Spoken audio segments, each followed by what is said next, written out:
When will it stop? I know none of you will believe me, but for a moment, just for a moment, tell me what I could do to get out of this hell. Several months ago, my wife and I planned a big trip to a dream destination.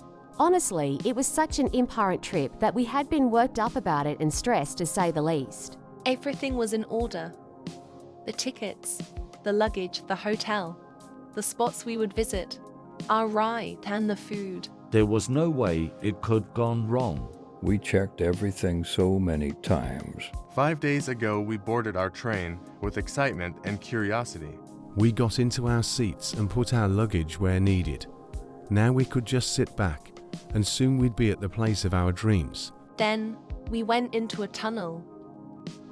Things got dark for a little while, but obviously I wasn't scared or anything. We went back into the open tracks, and the sky was visible again.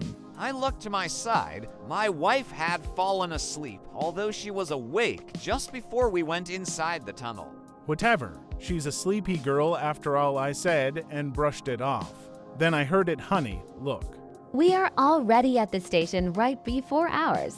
I was taken aback. Not only was she sleeping, and even if she had woken up, she wouldn't sound so energetic and cheerful, but we had boarded the train just 30 minutes ago. Maybe I fell asleep for a while and never noticed when we arrived. I murmured to myself, then turned to my wife and smiled at her excitement. Then, in a flash, she fell asleep. It wasn't her slowly closing her eyes and drifting off. It was a flash. 1 second her eyes are gleaming, and the next they're closed, and she's sound asleep. What the fuck? Sweetheart, wake up, this isn't funny. How the fuck did you do that? She woke up confused. She looked so annoyed, and her eyes barely forced open. What did I do? Her words dragged as she fell back asleep. Now I started feeling uneasy. I tried to play it off as motion sickness, but I was definitely uncomfortable and weirded out by what was going on. Then I saw it. When I turned to the window and looked out, I saw our station. Finally, we arrived. I turned around to wake my wife when I noticed the passengers were way too quiet, like they didn't know it was time to get off the train. Up until now, it was uneasiness, but true panic settled when I felt the train jerk and continue on. What? I couldn't even fathom the situation.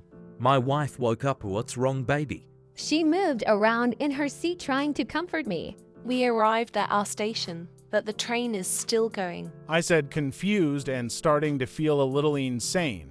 All I heard as a response was a mere laugh or a giggle. I turned around to look at my wife. The hand she placed on my shoulder to comfort me was wrapped around her torso, her mouth agape, as she was asleep with no sign of waking up soon. You know, you're fucking with me, right, Claire? No response. It's been like this for 2 days. The train is supposed to go on for only 8 hours. The train's just been going on and on. My wife has been asleep for 2 days, and she is alive but doesn't wake up no matter what I try to do. I'm starting to go insane. If anyone can, please help.